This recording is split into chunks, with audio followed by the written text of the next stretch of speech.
এভাবে রোস্ট রান্না করলে এত বেশি মজা হয়। আর আমি যতবারই রান্না করি আমার ফ্যামিলির সবাই বলে আগের বারের চেয়ে এবারের রান্নাটা বেশি মজা হয়েছে। শুরুতেই আমি যে হাঁড়িতে রান্না করব সেই হাঁড়িতে রোস্টগুলোকে ভাজা করে নিয়েছিলাম হালকা ব্রাউন কালার করে, আর সাথে দিয়েছিলাম লবণ আর হলুদ মরিচ। আর সেম হাঁড়িতে আমি 1 কাপের মতো তেল দিয়েছি আর 1.5 কাপের মতো দিয়েছি পেঁয়াজ বাটা। এখন এগুলোকে আমি ভালো করে নেড়েচেড়ে ভাজা করে নিব। 2-3 মিনিট ভাজার পরে এখন আমি দিয়ে দিলাম কয়েকটা তেজপাতা, কয়েকটা দারুচিনি আর কয়েকটা এলাচ। এরপর আমি আবারও নাড়াচাড়া করে সবগুলো মিশ্রণকে একসাথে একটু হালকা ব্রাউন কালার করে ভাজা করে নিচ্ছি। এখন দিয়ে দিচ্ছি 3 চামচ করে আদা রসুন বাটা, কারণ আমার এখানে 3 কেজির মতো রোস্টের জন্য মাংস আছে, যার জন্য আমি 3 চামচ করে দিয়েছি।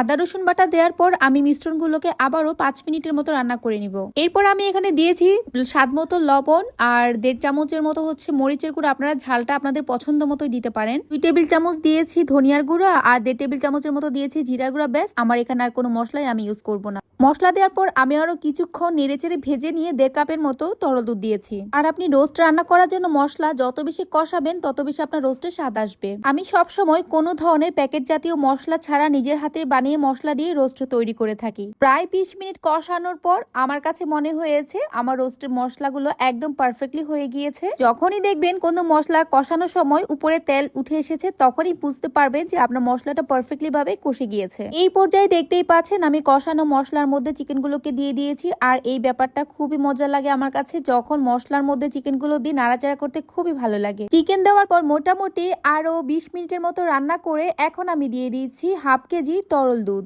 এই রোস্ট রান্না করতে আমি কোনো ধরনের পানি ইউজ করব না, আমি টোটালি দুধের উপরে রান্না করছি। আমার রোস্ট কিন্তু এখানে রান্না শেষ হয়নি, আমার স্টেপ বাই স্টেপ আরো অনেকগুলো মশলা দেওয়া বাকি রয়ে গিয়েছে। এই পর্যায়ে চুলার হাঁড়ি মিডিয়াম করে দিয়ে হালকা হাতে মাঝে মধ্যে নেড়ে চেড়ে দিতে হবে। এবার আমি 3 চামচের মতো টমেটো সস দিয়ে দিচ্ছি।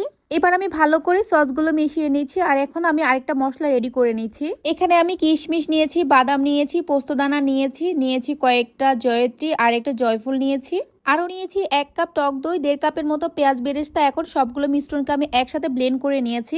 এবার এই মিশ্রণের সাথে দিয়েছি গোলাপ জল, 1 কাপের মতো তরল দুধ আর 2 টেবিল চামচের মতো ঘি দিয়ে ভালো করে নেড়ে চেড়ে আমি এখন এগুলোকে রোস্টের মধ্যে দিয়ে দিচ্ছি। আর আপনি এইভাবে যদি রোস্ট রান্না করেন তাহলে কোনো অংশে বিয়ে বাড়ি রোস্টের চাইতে কম হবে না। আমার কাছে তো মনে হয় বিয়ে বাড়ি রোস্টের চাইতে আমার এই রোস্ট রান্নাই বেশি মজা হয়। এবার আমি মিশ্রণটাকে দিয়ে 10 মিনিট রান্না করে নিয়েছি। এর মাঝখানে আমি আরো 1 কাপের মতো তরল দুধ দিয়ে দিয়েছি আর স্বাদ মতো চিনি দিয়ে দিয়েছি।